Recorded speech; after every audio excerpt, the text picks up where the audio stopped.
Visa moved $13.2 trillion last year. That's not a company, that's a moat. The structural advantage rivals cannot replicate, with a logo. Visa sits at the center of the four-party payment model. An issuer bank funds the cardholder, an acquirer bank serves the merchant. Visa routes the transaction between them. Nobody talks to Visa directly, and yet every swipe pays the toll. Revenue climbed from $29.3 billion to $32.7 billion to $35.9 billion. That's roughly 22% growth over 2 years, almost entirely organic. Gross margin sits at 80.9%.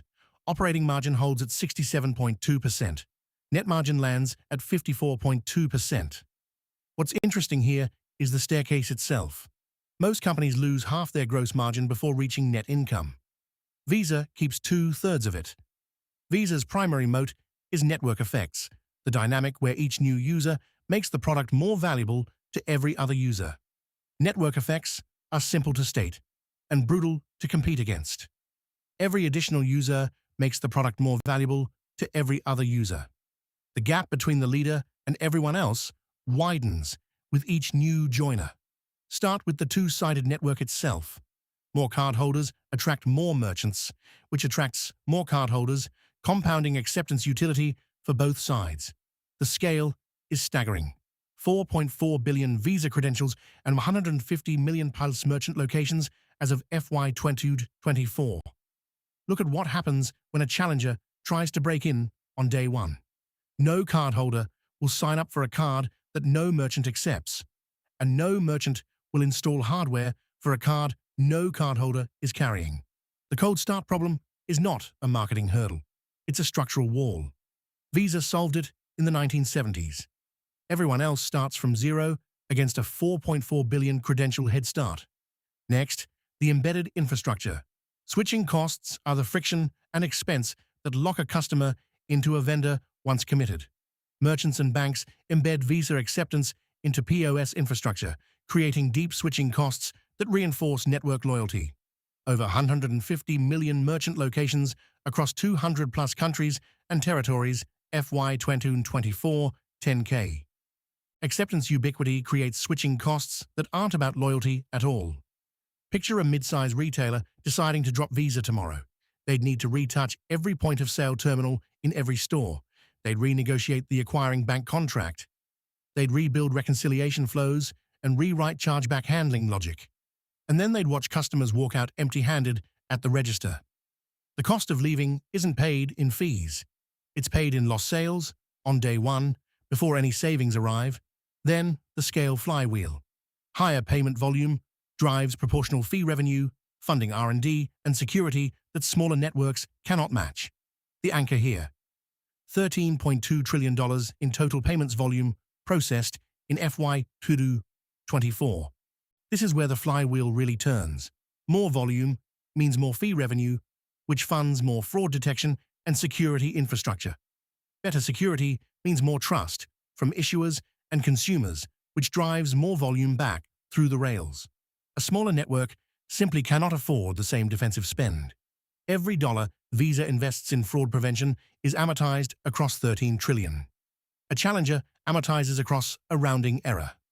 Now, the Upstream lock-in. Long-term contracts with thousands of issuing banks entrench Visa credentials before consumers ever choose a card. The count, 14,500 plus financial institution clients globally, Visa FY 2024, 10TK. Think of this as shelf space, but for wallets. By the time you choose a credit card, the choice has already been narrowed for you. Your bank signed a multi-year issuing agreement with Visa years before you open the account. That contract determines which logo ends up in your wallet. The choice happened long before any marketing reached you. 14,500 institutional relationships are upstream decisions a competitor cannot reverse quickly. Finally, the trust layer. Decades of zero liability guarantees and fraud prevention investment make Visa the default trusted payment credential globally. The proof point: Visa's fraud rate is approximately 0.1% of transaction value, per Investor Day disclosures. Trust is the asymmetry that gets underestimated most often. A new payment network must be trusted with money on the day it launches. Visa earned that trust across decades of zero liability guarantees and quiet operational reliability. A 0.1% fraud rate is not a marketing claim. It's the cumulative output of 40 years of infrastructure investment. That number cannot be bought. It has to be compounded. The threats are real, and they deserve to be named one by one. Start with the rails the governments themselves are building. Government-backed RTP rails, FedNow, UPI, PX, enable bank direct payments that bypass card networks entirely. If a government rail lets banks settle directly, the card network becomes optional infrastructure. FedNow went live in the United States in 2023. UPI now clears more than 10 billion transactions every month in India. PIX in Brazil reached majority adult adoption within 3 years of launch. These are not theoretical pilots. They are live, free, and instant, and yet card volume in those same markets has not collapsed. A2A rails handle peer-to-peer transfers and bill pay well, but they carry no rewards, no float, and no chargeback protection. The card value proposition for cross-border commerce and credit issuance remains intact for now. Next, the surface above the rails. Apple Pay, Google Pay, and similar wallets sit atop Visa rails today, but could negotiate direct bank connections, compressing Visa's role. A wallet on top of Visa today could route around it tomorrow if economics favor the bypass. Owning the consumer surface is a different kind of leverage than owning the rails. Apple and Google decide which payment option appears first at checkout. They decide which option requires a second tap. That default position is worth real money, and the wallet operators know it. For now, the wallets earn a clip of the interchange, and Visa keeps the rest. If a wallet ever wires itself directly into the issuing banks, the network in the middle gets squeezed. And yet here's what regulators keep discovering. Global regulators and US DOJ antitrust scrutiny threaten to cap interchange fees or mandate network routing competition. They can cap the fees. They can mandate the routing. They can fine the company. What they cannot do is conjure a second 4.4 billion credential network by decree. The regulators cannot break what they cannot replace. So here's the thesis in the viewer's frame. Visa is not defended by a product, it's defended by a topology.